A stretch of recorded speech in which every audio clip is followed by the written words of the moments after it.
আজকের ভিডিওতে অন্নপূর্ণা ভান্ডার নিয়ে এমন কিছু গুরুত্বপূর্ণ তথ্য জানাবো যেগুলো এখন রাজ্যের লক্ষ লক্ষ মহিলা জানতে চাইছেন। কারা এই প্রকল্পের টাকা পাবেন, কারা পাবেন না, নতুন করে ফর্ম ফিল আপ করতে হবে কিনা, আর 1 জুন থেকেই কি সত্যিই টাকা ঢুকতে শুরু করবে, সব কিছু সহজ ভাষায় এই ভিডিওতেই জানাবো, তাই ভিডিওটি শেষ পর্যন্ত অবশ্যই দেখবেন। হ্যালো ভিউয়ার্স, আপনাদের সবাইকে স্বাগতম আমাদের চ্যানেল জব অ্যান্ড টেকে।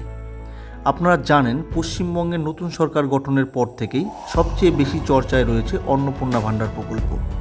বিজেপির নির্বাচনী প্রতিশ্রুতি অনুযায়ী এই প্রকল্পের মাধ্যমে রাজ্যের মহিলাদের প্রতি মাসে 3,000 টাকা করে আর্থিক সাহায্য দেওয়া হবে বলে ঘোষণা করা হয়েছিল। আর সেই কারণেই এখন সাধারণ মানুষের মধ্যে কৌতূহল তুঙ্গে। সবচেয়ে বড় আপডেট হলো বিজেপি নেতা মন্ত্রীরা জানিয়েছেন 1 জুন থেকে অন্নপূর্ণা ভান্ডারের টাকা ব্যাংক অ্যাকাউন্টে পাঠানোর লক্ষ্য রাখা হয়েছে। যদিও এখনও সরকারিভাবে পূর্ণাঙ্গ গাইডলাইন প্রকাশ হয়নি, তবুও বিভিন্ন নেতা মন্ত্রীদের বক্তব্য থেকে কিছু গুরুত্বপূর্ণ তথ্য সামনে এসেছে। এখন সবচেয়ে গুরুত্বপূর্ণ প্রশ্ন, কারা এই অন্নপূর্ণা ভান্ডার পাবেন? জানা যাচ্ছে যারা আগে লক্ষ্মীর ভান্ডার প্রকল্পে টাকা পেতেন তাদের অধিকাংশই অন্নপূর্ণা ভান্ডারের আওতায় আসতে পারেন। অর্থাৎ সম্পূর্ণ নতুন করে সবাইকে আবেদন করতে হবে এমনটা এখনও বলা হয়নি। তবে সরকার একটি বিশেষ যাচাই বা ভেরিফিকেশন প্রক্রিয়া চালাবে।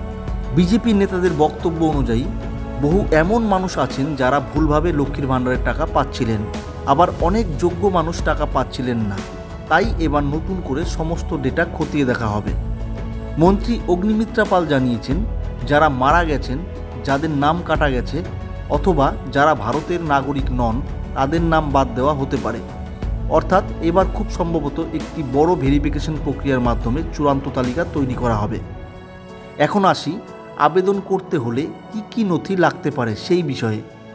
যদিও এখনও সরকারিভাবে ফর্ম বিতরণ শুরু হয়নি, তবুও সম্ভাব্য যেসব ডকুমেন্ট লাগতে পারে বলে জানা যাচ্ছে সেগুলি হলো: 1 নম্বর আধার কার্ডের জেরক্স কপি, 2 নম্বর ভোটার কার্ডের জেরক্স কপি, 3 নম্বর রেশন কার্ডের জেরক্স কপি, 4 নম্বর ব্যাংক পাসবুকের জেরক্স কপি এবং 5 নম্বর সম্প্রতি তোলা পাসপোর্ট সাইজের রঙিন ছবি।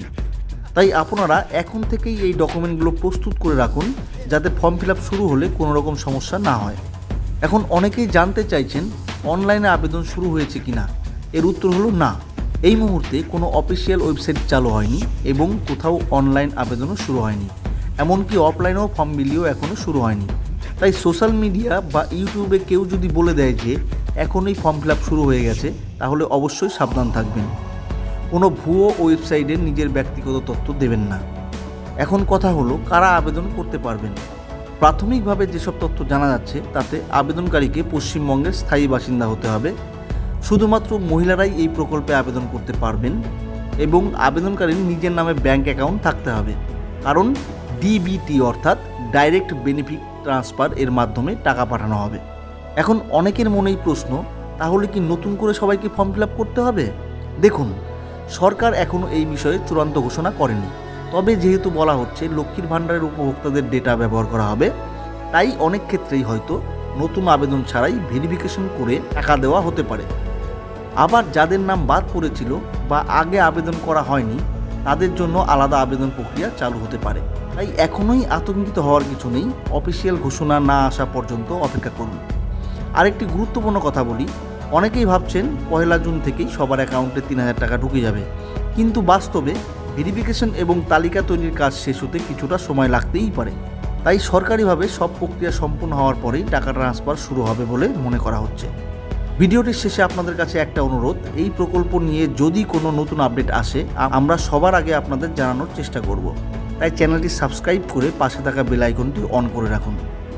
আর আপনারা কি মনে করেন, সত্যি 1 জুন থেকে অন্নপূর্ণা ভান্ডারের টাকা দেওয়া শুরু হবে? নিচে কমেন্ট করে অবশ্যই জানাবেন।